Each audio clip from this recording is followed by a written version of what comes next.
Hey, what's up, everybody? This is Chris Enriquez from Revolver Magazine, and I play in the band Spotlights.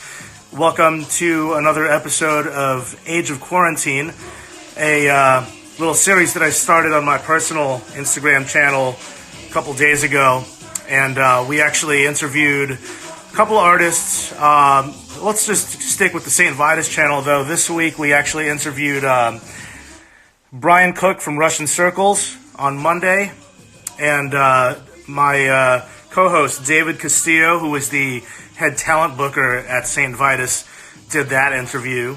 Last night I interviewed Brendan and Brian from the New York hardcore band Incendiary, and both of those interviews, if you missed them, are on my personal YouTube channel. If you look up Christopher Enriquez on YouTube, you can subscribe and stay up to date there. I'm trying to help out my friends at St. Vitus who are going through a tough time during the quarantine. So this is a way for us to have some fun, stay entertained, talk to each other, talk to some great bands, and also just to let people know, live entertainment is struggling. If you want to help out, visit the St. Vitus social media pages and find out where you can donate. I know they're working on a Kickstarter soon, and they have a Venmo on their Facebook that you can check out, and a whole bunch of merch, as you can see behind me. Tons of stuff, rings, scarves, long sleeve t-shirts, hoodies, all sorts of stuff. I'm going to be interviewing my own bandmates in the band Spotlights tonight, and I'm going to be bringing them into the chat right now. Thanks for joining us. Give them a second here.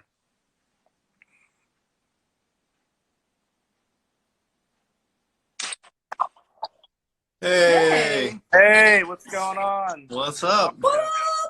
All right, we're live right now. Fuck it, let's do it live. Do it live. Yeah, we're on St. Vitus Instagram. Everybody watching, again, my name is Chris. I play in the band Spotlights with Mario Quintero and Sarah Quintero, who are on the screen below me. And this is part of the Age of Quarantine daily interview series. And thanks for joining us. How you guys doing? Thank you for having us, Chris. Good. How are you? I'm doing great. I'm doing even better now that I'm here socializing with you guys. Yeah, you look good, Chris. I mean, it's kind of every day for us. We do this anyway, so. Yes, this is true. So now we have an audience watching us. Yeah. We FaceTimed this morning, actually. So he could have called us. We kind of practiced already. I'm going to turn another. It's pretty cool, though. We're used to having an audience to play to. Now we're sitting here talking to each other. But I came up with a list of questions. Guys, anybody watching, I didn't mention this on previous episodes. Hey, look, it's my little friend. It's Louisa. Hello. If during the conversation anyone has any questions, there's a little button, the question mark. If you want to ask a question, just hit the button and I'll read it once in a while. But I have questions for you guys that I'm going to ask. You do? Nice. Okay. I don't know if I've asked you guys these questions, but obviously we're in a pandemic right now. It's not a laughing matter, but you guys, when we're not active, you tour with other bands, you work at venues. How has this been affecting you guys? Well, I got sent home early from the tour I was working. We had about 8 shows left, which isn't too bad. So we got, 3/4 of the way through, I guess. I do merch. So it was kind of scary for me. I mean, I handle their money and credit cards, and they like to talk real close at me. So, I mean, there's always viruses flying around, so I keep hand sanitizer and wipes anyways. But I have asthma, so whenever anything is out there, I kind of get nervous anyways, just because I can get sick easier. And I did get sick. I wasn't tested, but who knows? I was on antibiotics and steroids, but I feel better now. So hopefully we can get back on the road, because I'm going to be broke soon. Yeah. Work-wise, it's a little tough. I mean, we had, I've had recording sessions canceled. We've had the tour. We're not sure if another tour that was supposed to come up in a couple months will be canceled. So Yeah. Work-wise, it's tough. Like, as far as the band, luckily we didn't have any tours booked, like, but yeah. And I mean, money-wise, we make way more money working for other bands than we do as a band, which, makes it tough. But it'll all work out, man. We're just gotta sitting tight, stick it out, stay home, and let this thing fucking run its course eventually. Yeah. Sarah, who were you on tour with? I was on tour with Ohm. Yeah. Well, it's such an amazing band. Well, you know what? At least that was the last band that you got to see before this happened. Yeah. Yeah. Yeah, it was good. And what are the venues you work at in Pittsburgh, Mario? I work at Cativo mostly. Yeah. That's which you know very well. Yeah, we played there a few times. It's awesome. I love it. It's a bummer for those guys because they're the epitome of a small business, and they've been there for 27 years.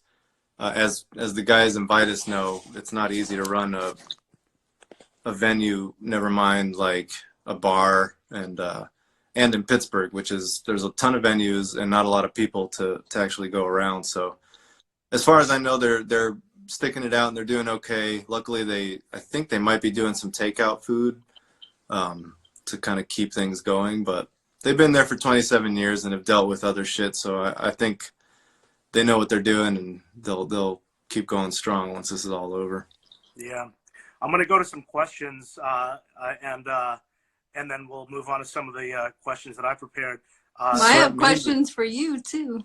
All right. Well, I got questions from the audience here.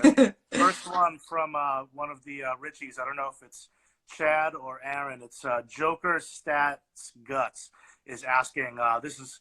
Are any of you gamers? And if so, what are you playing?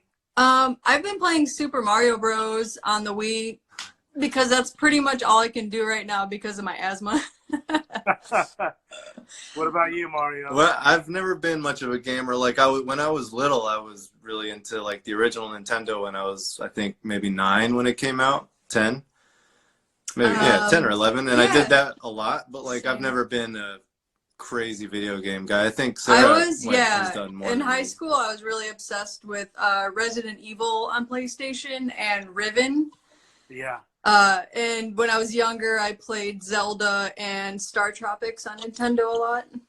You guys have a gaming system in there? We have the Wii. Yeah.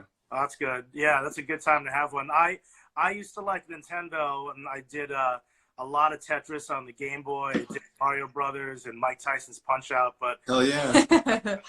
I owned a Street Fighter machine when I had the studio in San Diego. We had like a legit Street Fighter 2 arcade machine, so I got really good at that for a while.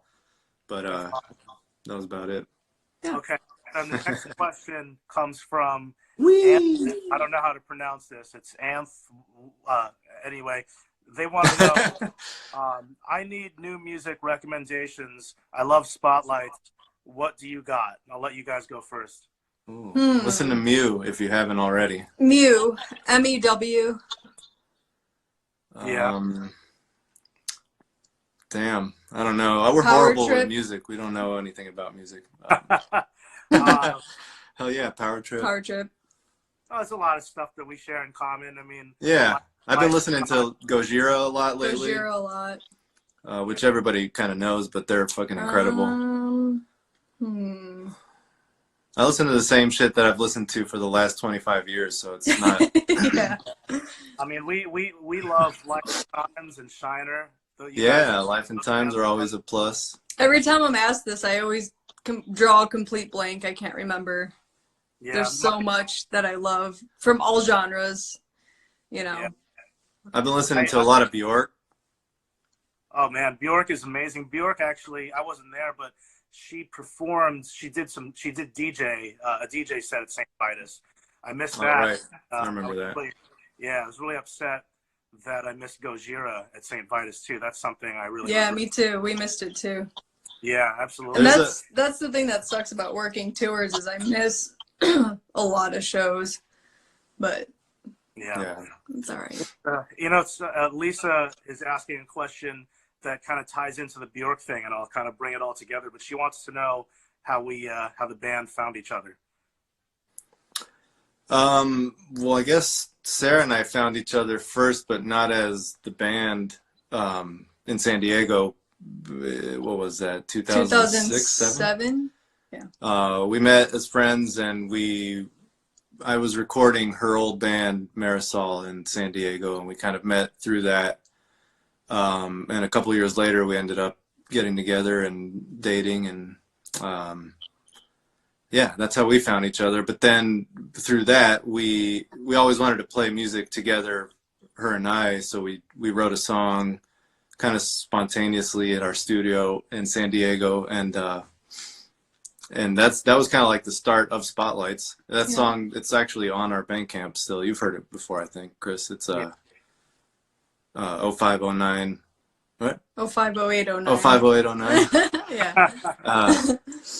But yeah, that was the beginning of that. And then we found you through David Castillo, who's on here right now. I was interning for Oblique Management, and I met Dave Castillo. And then through that, we met you. Yeah. Well, it's funny about the shout out to Dave Castillo, who one of the co-owners, Confines World. Colombiano. The Bjork thing that I was going to throw in there is that when I met up with you guys but we met up. Oh yeah. We met at David's bar, actually, at Over the 8 to just kind of talk and see like what was up, and we brought you a record, and yeah. And I had bought a Mew record and met Bjork really that right. day.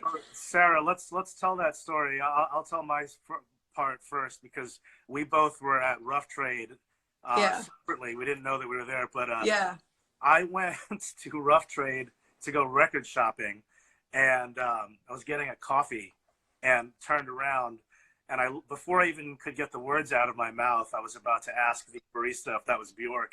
The barista just looked at me and goes, "Yeah, that's her." And she was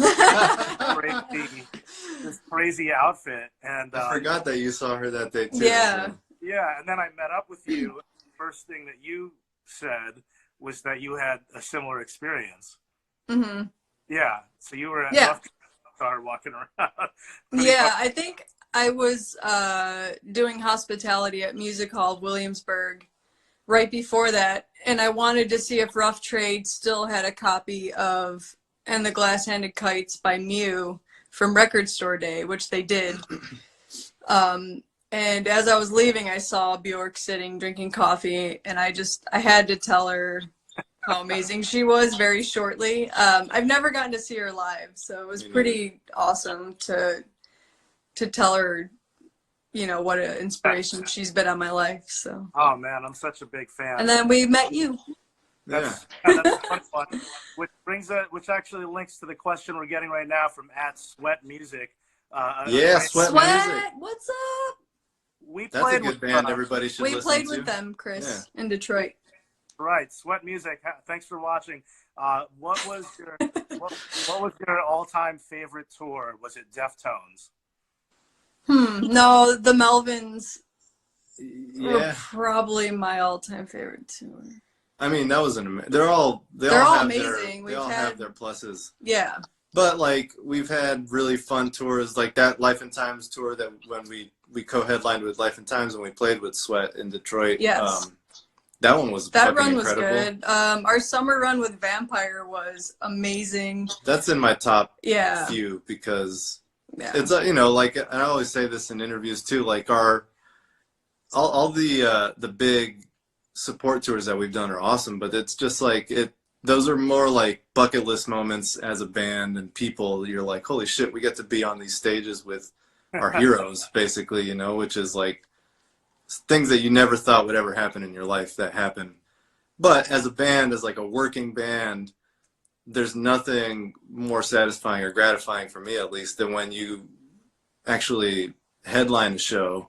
You're traveling around the world or the country, and like you're in the middle of nowhere playing this show, and people show up and they're there for you, and it blows my mind every time that happens. So like, I think both those headline tours that we've done would be in the top for me.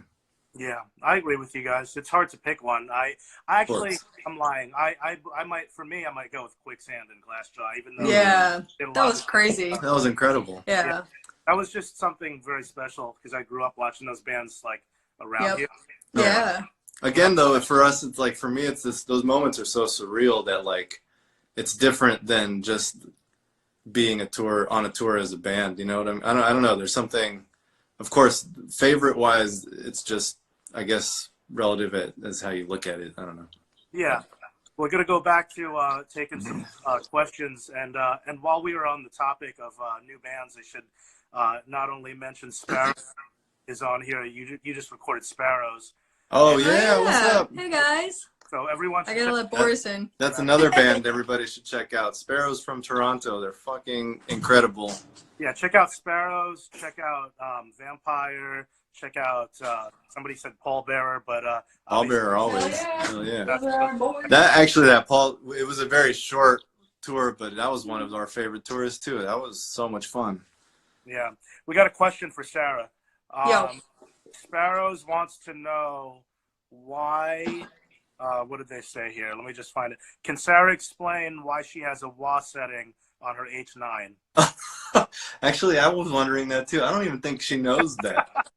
We were going through, so to explain why they asked that question, Sparrows was at the house recording before the shit hit the fan here with all this stuff. And Sarah was on tour with Ohm still, so we were using all her pedals to do bass for their recording. And we were going through her settings on her H9, and all of a sudden we found this like auto wah setting, and it was total like wow, wow, wow, wow. So I was like, holy shit. You don't know what I do in my free time. I don't know, I'm just saying. No, the answer is I recently got the pedal and I'm still digging into all the amazing effects it has. And I think there's 6 presets you can have at a time, and I only put 4 in. Well, you can have as many as you want, I think. You have 6 sessions. Yeah, so the last 2 are just whatever it came stocked with. I got 2 questions. I didn't put it there. I got 2 questions from Pinata. But it's sick. But it's sick. A similar one. Pinata89 wants to know. What's the most essential pedal effect for your rig, Mario? And do you have toilet paper? We have a couple rolls of toilet paper. So our friend Tim gave us toilet paper because we could not find any. Yeah. So. Well, wait. Repeat the question. What's the most susceptible pedal? No. Let's see. What's the most essential pedal? Essential pedal. Slash guitar effect for your rig. I mean, for me, I guess it's. I'll separate it into 2 things. Jesus Christ. Sorry. I'll separate it into 2 answers. The most essential pedal, which is kind of like a big part, is the Line 6 Helix that I use.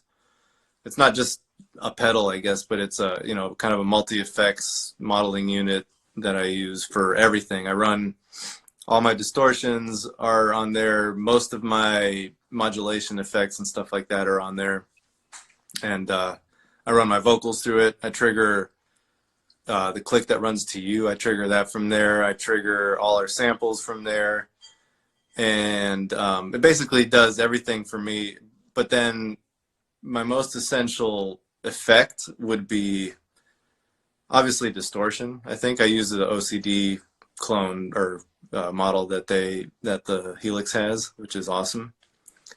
And as far as like another kind of like pedal, I don't know. I have the Earthquaker Devices Afterneath is definitely an essential one for me that I use, especially for like lead stuff and like kind of fast picky stuff or any kind of loopy interlude things. I always use that. The Boss PS3 is another big one that I use for that kind of stuff, like atmospheric kind of things. But the Helix really covers 90% of what I do with the guitar. We got a good one. Octavio said, Ottawa, is that where you're playing this year? Ottawa, dad joke. That's a good one. I got to give a shout out to Octavio. He does the video editing. Woo, Ralph. And Octavio, from my other band, Total Meltdown, and Drew Castle for putting designs together for the flyers. Also, Zint. Thanks, guys. Yeah, Zint75, Mario. Where does the songwriting begin for you? Do you have a certain formula? So much is going on in a Spotlight song. I'm so curious where it all starts. Hang in there, guys. Thanks, man. You too. It starts different places. Like, I think usually it'll start with me humming some sort of riff idea into my phone, you know, at any point in the day, wherever it might be. And then I'll kind of like dig through those things later. And it doesn't always happen like that. Sometimes I might just wake up and be like, oh shit, I got to go put this down somehow. So I'll record that, at least a little bit of the idea, and then maybe program a beat to it. I feel like usually when I hear a riff, it's more of a rhythmic idea, you know? So I'll put some sort of like programmed drum beat to it, like a simple drum beat, just to kind of capture it. And it starts there, and then it just kind of, you know, sometimes it's only that, and sometimes those little things will just sit in my computer from weeks to years. Yeah, we just dug up some old pre-titles songs we might work on. Yeah, well, for you guys. Not even that. On the new EP, there's a bunch of stuff that was actually dug up from before, even like from like demonstration times when we first started writing music for the band. Oh yeah, that's what I meant. So a lot of times that stuff that sticks around, but a lot of times it'll just be like I'll sit down and it just kind of keeps coming and coming, and like, you know, you've noticed this sometimes where I'm like, hey, I think I'm gonna, or you'll like give me an idea, like I want to play something with like a fast blast beat type thing, and then like 6 hours later I send you an idea start to finish, basically, because it'll just hit and kind of develop itself. It just kind of comes out and goes. Yeah. So. And, definitely the writing process and recording with the band. Phil Ding Dong, what's up? What's up, Phil? Sorry. No worries. Somebody, Graham Spector wants to know, what are your favorite Deftones songs? I have a really shitty memory. Off of Gore, it's Acid Hologram. Yeah, this is one of my favorites. It's very vampire-y. I mean, for me, it's all of Diamond. What's Dogs? the one? I mean, that whole record is something the Butcher on Diamond Eyes. Here Comes the Butcher. Here Comes the Butcher. Yeah.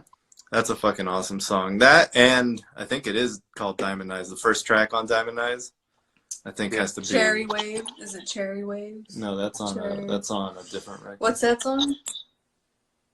Cherry Waves. Cherry Waves.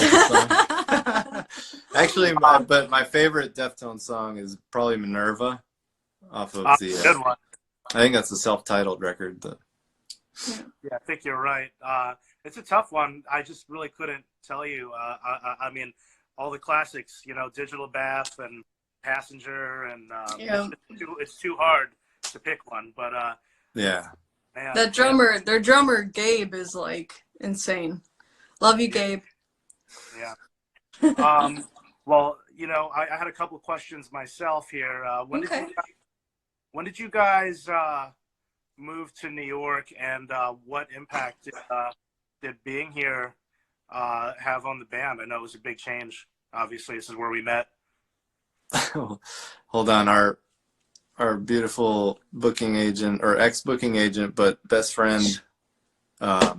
We'll trade TP for paper towels. Oh, we have plenty of paper towels and napkins. Yes. We have so many cats paper don't towels. Stop puking when there's a virus flying around. Adam Fleiter, the best guy ever. Is that how you say your last name too? I don't. I still. Yeah. P is silent. So. P is silent. Oh, so Sorry, we moved to New York in 2013 from San Diego. San Diego is very beautiful, and with lots of beautiful people that we love, but you kind of just hit a wall there, and either you're okay with it or you have to move on.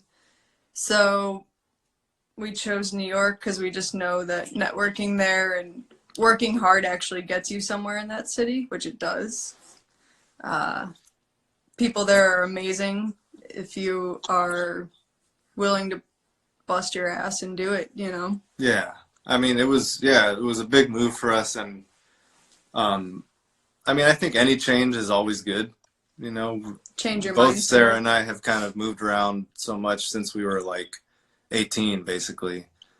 And I think every time you just grow as a person and you change and you learn and you meet new people and you kind of learn how to like Keeps you moving. deal with the world differently. Yeah. But like moving to New York specifically was huge just because it's so intense and it's like, it's just hard. It's hard to live there. It was, you know. Oh, Nikki, I wish. I love you. Yeah. So I think musically it was a big deal for me. I was so excited to be there, and it was like so just like overwhelming and like intense to kind of just be there and like be in the city. And I was working up on the Upper West Side, so I had a chance to constantly be going through Manhattan, from Brooklyn to Manhattan, and kind of really experience being in New York a lot. And I think, I don't know, I could just tell that it just was inspiring musically, and it made me want to make more shit, make cool stuff. So that was definitely the highlight of moving there, was getting that new energy, you know. Yeah, we spent a lot of time. We met at St. Vitus for the first time at You did, yeah. with Shiner. I just wanted to say to Sweat Music, we want a King Woman Spotlights collaboration. King Woman will be on this channel tomorrow at 8 o'clock. So let her know. Yeah. But we want a Spotlight Sweat Music collaboration. Yeah. Yeah. And Lisa says she loves your tenacity, Mario and Sarah. So thanks, Lisa. Thank you, Lisa. What you know, sticking to the St. Vitus theme, what were your some of the favorite, most memorable shows that you ever saw at St. Vitus? Old Man Gloom. Old Man Gloom was awesome. That was a big one. My neck was sore for like probably 2 weeks after that. That was, we saw them on the second night of 2 nights that they played there. Yeah. And it was weird because it seemed like either everybody was there the night before and was just burned out, or their necks hurt too much, but everybody was just kind of standing there, and Sarah and I were losing our fucking minds up front. Yeah. That was awesome. But I mean, that's another thing. Like when we first moved to New York and found St. Vitus, Sarah had already been there because she moved there a few months before to find an apartment. But it was just so much going on at that venue. Like, you know, living in San Diego, a lot of people don't make it down to San Diego, so you miss a lot of shows that just don't make it down there. Even though when they do, they usually play the Casbah, which is kind of like, you know, San Diego's St. Vitus. It's been around forever. It's an incredible small club, but like we've seen the Melvins there, and it's like a 200 cap room. Yeah. You're answering some of the questions that I already had prepared. Oh, sorry. But, and another one, which I have to say, is when I was living there before Mario was there. I was there for about 6 weeks. It was during CMJ, and Braid played. And I know, Chris, you were at this show. We didn't even know each other. And Chris Broach pulled my friend Mike P. and I on stage to sing Milwaukee Skyrocket.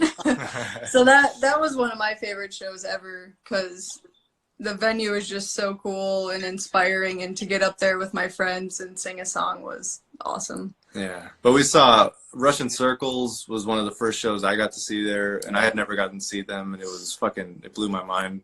In such a small space, they just sounded incredible. Trying to think, there's so many shows. There's a lot. We went to a lot of shows there. Yeah.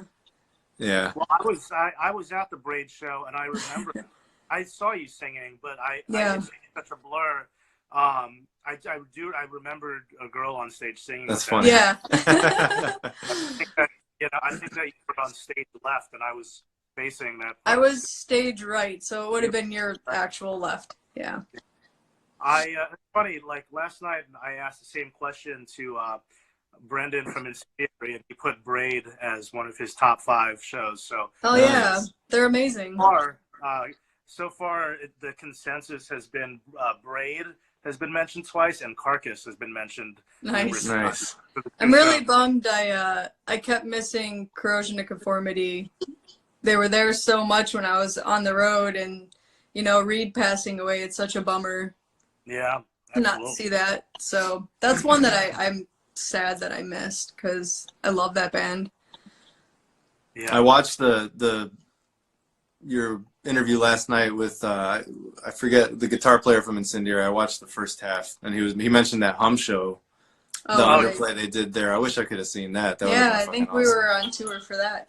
No, I think so. Or yeah, I don't know. We caught them with Failure at Webster Hall that tour. Right. Drink to Remember wants to see more cat content, and if you guys don't, these guys have. Well, if I bring the cats over, the dogs fight them. Yeah. So there's Boris. There's some cat content for you. There's Wheezy. Very exciting. Here's another one. Hold on. Where's she at? Wheezy. Oh, there she is. There she is. She's kind of, you can't really see her there, but lurking in the shadows. Yeah. You guys lived here for a few years. What were some of your favorite bands from New York that you got to that you had the pleasure of becoming friends with or checking out? Godmaker. Those guys are the Godmaker sweethearts. guys were amazing. Yeah. You guys obviously like Primitive Weapons. Primitive Weapons. The guys from Han. Yep. Fuck, man. So many people. Husbandry, Netherlands. Jesus. As far as, for like locals, God, there's so many Geometer guys. Guys. Yeah, I mean that whole scene, and it was a lot of it was based if I around. You, I'm sorry. A lot of it was based around St. Vitus too. Like just going to shows there, we met a lot of people. Yeah. And playing shows there, we met a lot of people. Oh yeah, too. Drift Off and Rosetta, hell yeah. All those guys, that crew. What about Somnuri, man? Somnuri, fuck yeah. Love those guys. Love those dudes. They're one of the best bands in Brooklyn still, for sure. What is this the house that you filmed your video in? The answer to that is yes. That is yes. I could actually show you the whole thing. We could do the video live right now if you want. Well, yeah, so a couple other questions here. So this new EP that's coming out on Friday, We Are Atomic. Mario, what went into this? You're the primary songwriter, so I don't really feel like asking this question like in a way. But what went into putting the songs together for this release? And lyrically, musically, sonically, you want to talk about that a little bit? Yeah, I don't know. It was kind of weird. I like I said earlier, we pulled some parts of it. The two I forget which ones they are, but basically two of the main ideas for this came from. One of them was like an outtake from Love and Decay that I just never did anything with, and then the other one was literally from like 2013, 14. Something that was maybe meant to be part of like titles or something like that I just never used. And but a Coda's thing too that I really liked that you didn't use. Yeah, right. I think think so. Anyways, they were just like pieces of songs that we hadn't. I like Sparrow's question. That's funny. But yeah, so that wasn't really how I approached it, but my idea was to kind of like write one long piece that that would be able to be broken up into songs and maybe played live still in parts, but to be approached as like a movement or like a piece with like a few movements in it. So yeah, I don't know. And other than those two parts that I kind of picked from the past and just elaborated on, everything else I literally plugged my guitar in, put the mics up, and started just playing and kind of let whatever came out be what it was. Obviously I had to like go back and adjust certain things, but I to get the main ideas for this one, I just played and let things happen. And then from there it just developed slowly and, moved things around and started to kind of find a spot for what was going to be part 1 and part 3 and part 4, whatever. Yeah, so a lot of it was I hate to say improvised, but it felt kind of almost improvised in the way that it came together, just because I never was like, I don't know, this kind of sounds weird. Whatever it came out, I just let it be, There's the whole thing streaming on Consequence of Sound today. Yeah. and then the whole thing is out on Friday on Blues Funeral. I don't know why I can't. Yeah, and a huge shout out to those guys. Yeah. Jad, who is heading this whole project for Blues Funeral called Post Wax. I don't know if any of you guys that are on here now subscribe to that, but it was a year's worth of vinyl releases with all amazing bands, and like the work and attention to detail that went into making the records themselves and the artwork and the packaging and everything it's incredible, man. It's awesome. Yeah. So we were really stoked that he approached us to do it. Yeah. And it was kind of an opportunity to do something different, you know. Ipecac obviously is like our home for our records, but like it was nice to have something with just not necessarily less pressure, but just to be able to approach it completely differently. And you know, it was awesome. Yeah, absolutely. Another question that we had here was what tunings are you in, and music first or lyrics first? So mostly it's drop B. Drop B. Yeah. Yeah. But a lot of these songs, a couple of the songs, especially on this EP, are dropped down. So it's like drop B, but then I'll take my low B and drop it down to F sharp, and then I'll take my second string, like whatever would be the B string in standard tuning, and tune it down to F sharp as well. Yeah. I don't know what that is, but it's just a weird kind of thing that works. Let me ask you a question. And music first before lyrics. Oh, yeah. 100% of the time. Yeah. Oh, wait, we got somebody, the Mark, the father of the son. That's a great name. Love it. New release sounds great. Could you do a quick walkthrough of your pre-production process? This is an interesting one. Obviously, I know a little bit about it, but why don't you go ahead? The pre-production for this one, there really was no pre-production.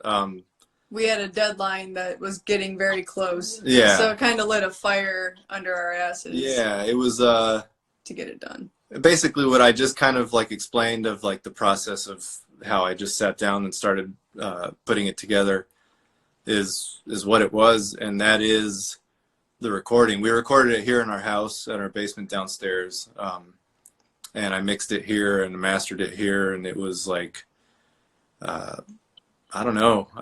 It was the big bummer, and I think the hugest bummer about this thing is that, Chris, you weren't able to be here to play on it. Like, I wrote, a lot of the ideas that I was writing were meant for you, so then I had to try and figure out how to play it.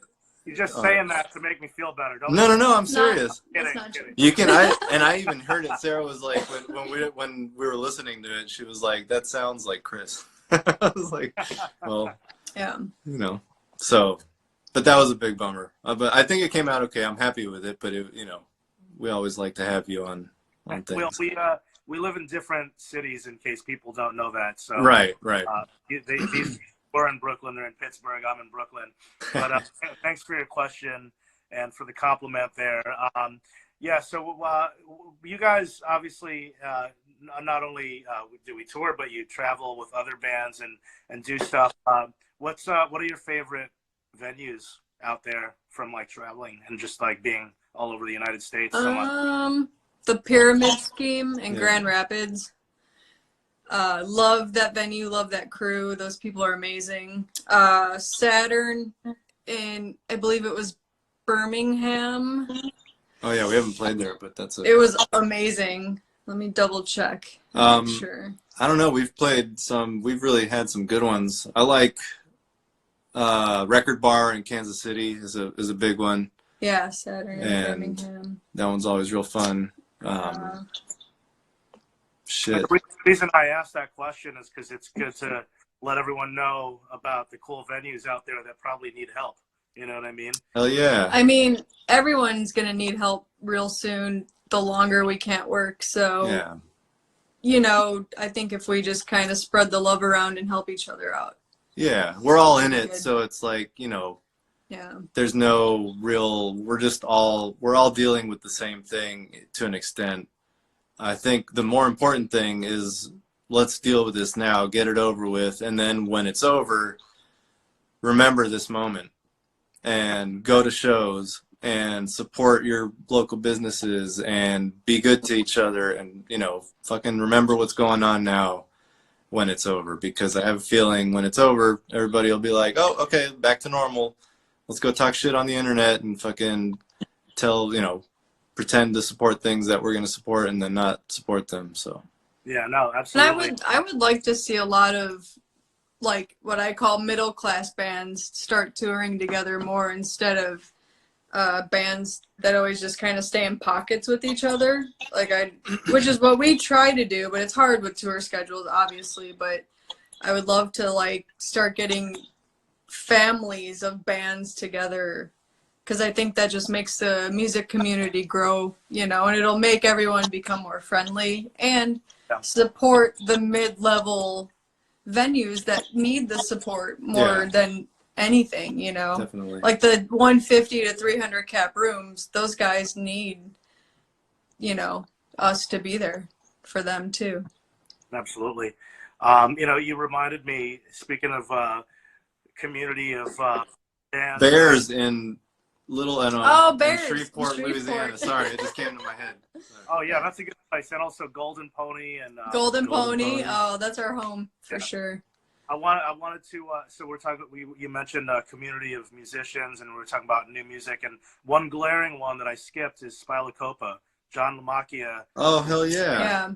He and the song that he put out, which you could check the video out right now, is appropriately titled "It's All Over Now," and that was not, by design. And so I think you guys should check that out. And Mario actually mixed and mastered that. But check out Spilacopa.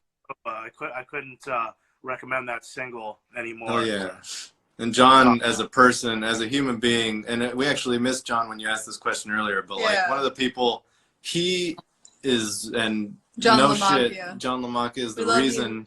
He's the reason why Spotlights actually was able to start doing anything in New York.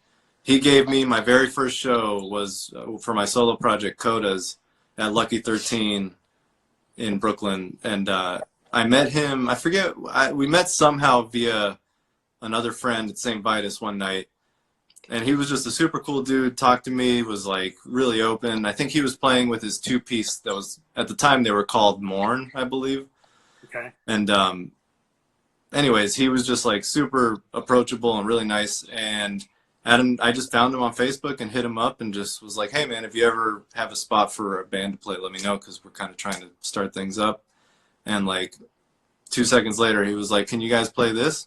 And I was like, I think our drummer at the time was out of town, so we didn't do that, but I played with my solo project. And because of that, we met like other people. The whole chain just started opening up through there too. So thank you, John. Awesome. Yeah, Canzeria are so such an essential Brooklyn band, which we didn't mention. But so Pinata 89. Why did you name the band Spotlights? Oh,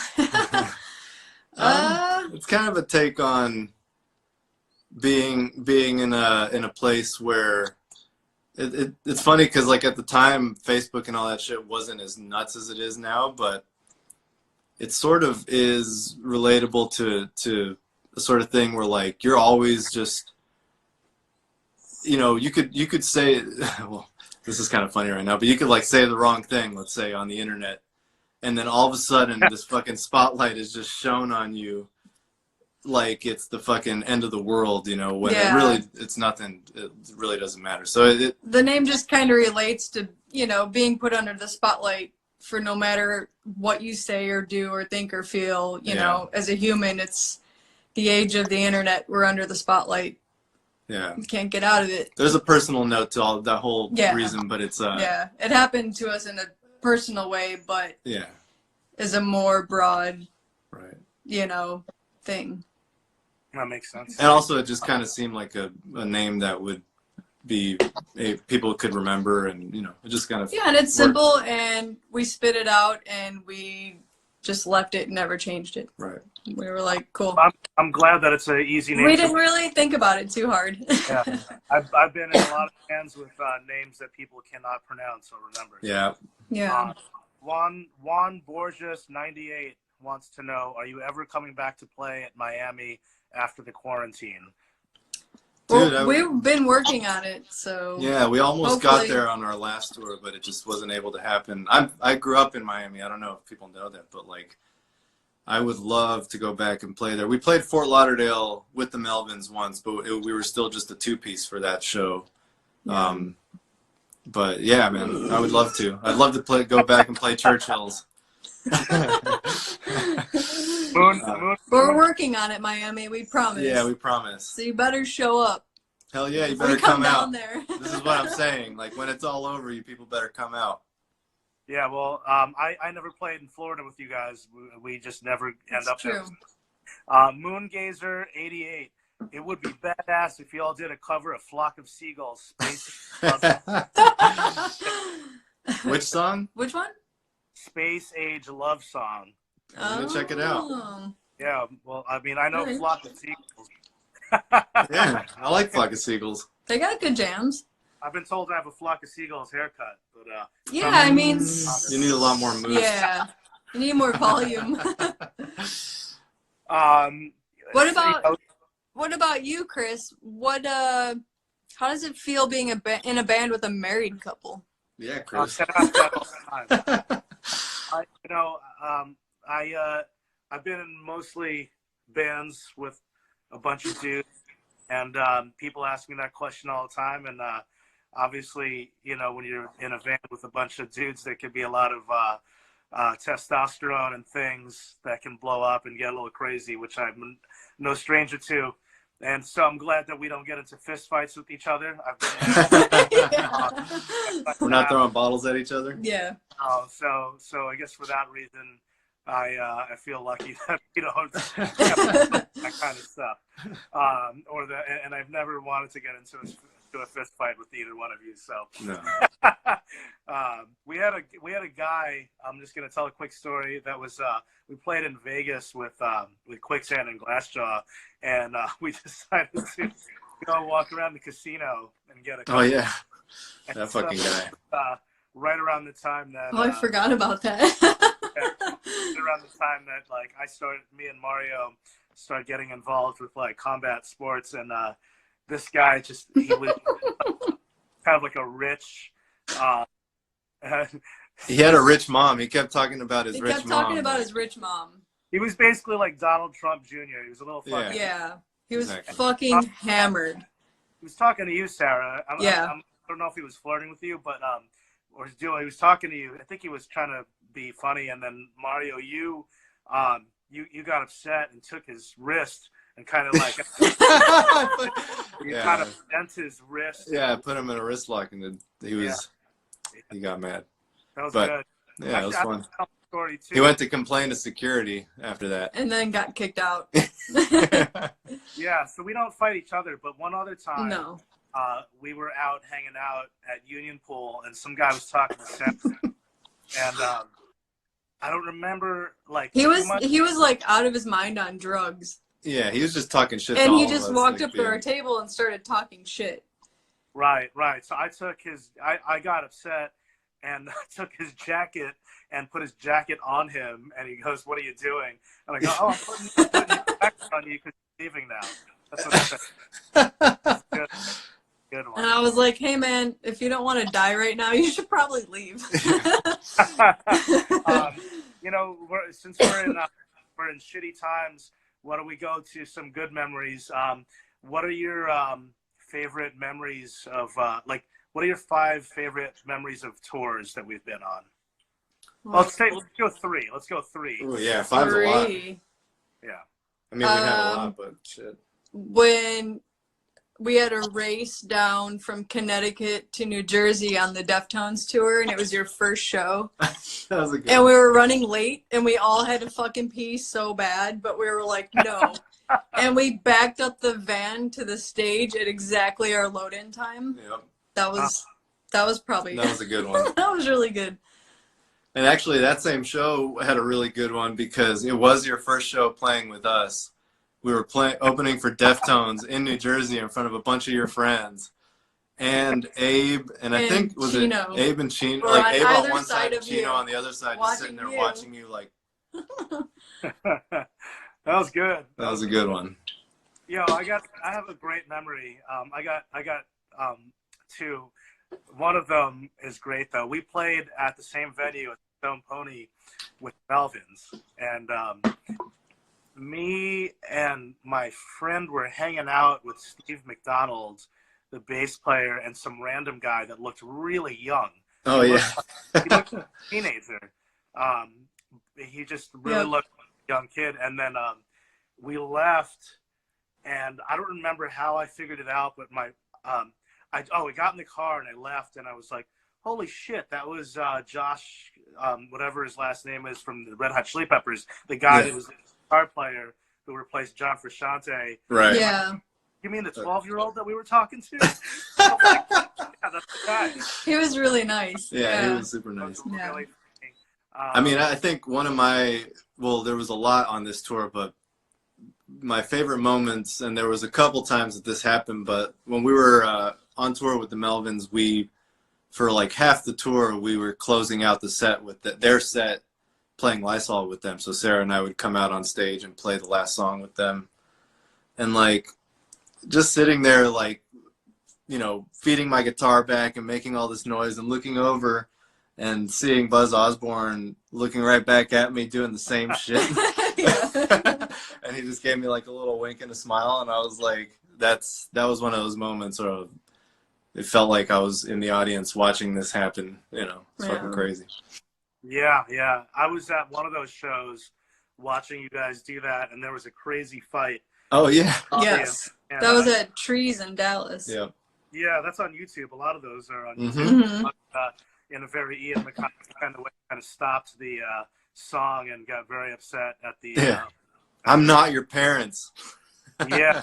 That was a good one. Yeah. One of my favorite memories was just losing my mind in making my own mosh pit for Quicksand. And, oh, shit, that was a good one. That was amazing. In Denver. Denver with Glassjaw. And I wish I had that on video because it's kind of hard to explain. And I love how all the Spotlights fans and everybody watching was just like, holy shit. Like, we were losing our minds. Yeah, and Wally could see us from the stage losing our minds. And then you fucking lost your mind and turned and threw a beer can at the wall, probably about 10 feet away, and it landed in a garbage can. Yeah. Perfectly. Bounced off the wall. But you didn't even look. You just you didn't even look. It was You just kept hardcore dancing. Yeah, we have a funny story about that night, actually. I think I have videos of it, too. Shit. In a weird full circle moment, I am actually going to pivot because I know you guys love Helmet. We're all big Helmet fans. And we had a funny situation where I met John Stanier. And when I was still drinking, who actually, John Stanier, the drummer who was in Helmet for the early records and is in Battles and Tomahawk, I'm interviewing him on Wednesday. 1 week from today, I'm interviewing John Stanier on this channel. Nice. But, yeah, he's the best. Yeah, he's amazing. The three of us were at Brooklyn Steel, and we were watching the show. It was the Quicksand Glassjaw show with Primitive Weapons we were watching. And, unfortunately, I got a little too smashed at that show. But unfortunately. Yeah, it was not unfortunate. I saw John Stanier backstage. I freaked out, said the words, "You're John Stanier from Helmet." And he said, yeah. And then you looked at me down the hallway, and you were like, "Look, M.A., it's John Stanier." And I was like, I see that. Mario, look, it's John Stanier from Helmet. Yeah, yeah, I know. You're like, yeah, that's him standing right next to you. Yeah. So loud, yeah, right. Very loud. I ended up befriending him a couple of weeks later, and of course he remembered me enough to take a selfie of us on his phone. Yeah. And he sent it to the owner of St. Vitus. that was amazing. And here we are. Well, we have about 5 minutes left before we get kicked out. Cool. we're gonna keep doing our thing, I guess. Hopefully, we'll be on tour in August. I don't know. What do you think? Yeah, I mean, as far as I know, it seems like it's all right. But I asked Greg yesterday to what he's thinking, and it seems like they're holding strong on dates. It's definitely, there's no point in canceling things now when we don't know what's and that's pretty far out. So hopefully. Well, as far as I know, just from following the news, like I think over at my job at Revolver, we got cancellations on events going through June. So right now that's where we're at. I think the country. So we'll see. What happens. I mean, I think the danger of everybody, obviously, like big festivals and things like that, it makes sense to cancel because, that's just so much money and so much goes into those things. But like, not a danger, but like the backlash from all this is that eventually a lot of these tours are going to have to get booked again.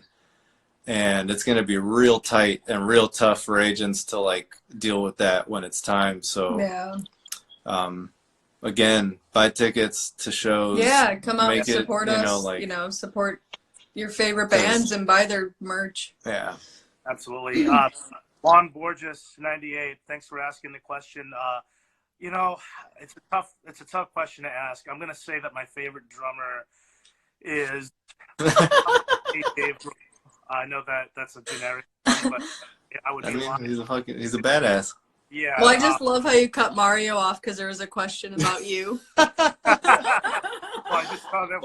Welcome to being in Spotlights. And my bandmates make fun of me. What up, Shannon? They make fun of me for this. What's my favorite drum rudiment? I don't have one because I don't warm up before shows. Because he doesn't know what that is.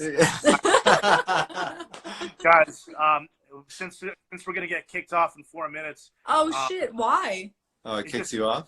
It kicks you off. All right. So, what's going on? What do we have going on for the band? Drag.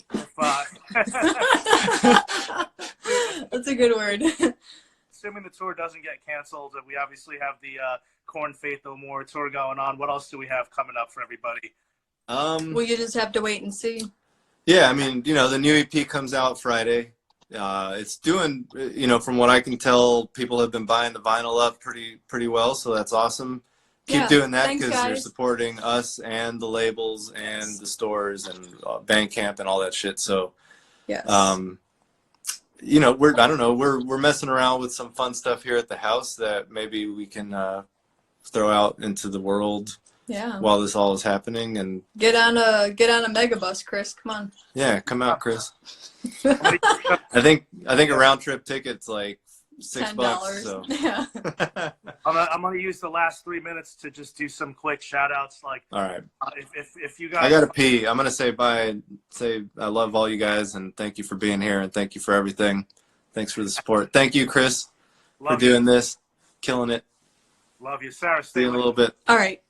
So Mario has been mastering and mixing and recording out of his house. AudioMQ.com. AudioMQ.com. There you go. AudioMQ.com. If you have material that you recorded already, something in your house, and you want him to work on, you can hit Spotlights Music. We check our Facebook. Hit St. Vitus is working on a Kickstarter. Go to St. Vitus on Facebook. Find out how you can donate to help the staff. It's a shitty time for everybody.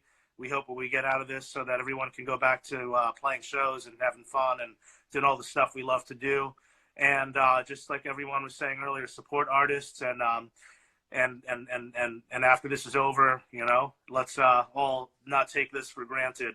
I just went outside the other day so I could see human beings walking around. That's pretty fucked up because I hadn't seen them in a while. I just needed some sunlight. Well, anyway, we love you, Sarah. Love you guys. We love you. Thanks for tuning in.